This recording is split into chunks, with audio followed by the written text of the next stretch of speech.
По сите отстапки, амнестии и попуштања, премиерот и натаму не е сигурен дали ќе обезбеди двотретинско мнозинство за изгласување на уставните измени. По амнестијата за сите пратеници кои треба да гласаат за менување на амандманите на 9 јануари се јави лидерот на Беса Билал Касами, кој побара од Заев да седнат на маса и да разговараат за неговите услови.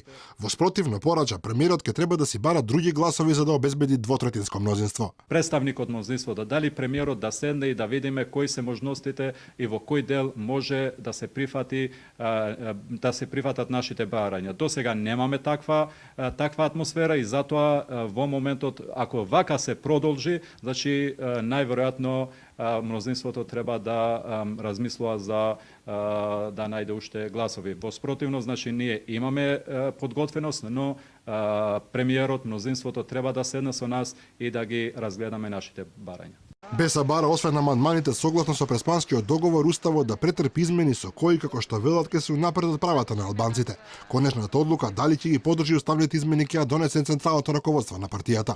Големо незадоволство покажува Елијансата на албанците на Зијадин Села, кој особено е нервозен поради одлуката за амнестија за настаните во собранието од 27 април. Ова е причина и за незадоволство кај дел од претениците на СДСМ.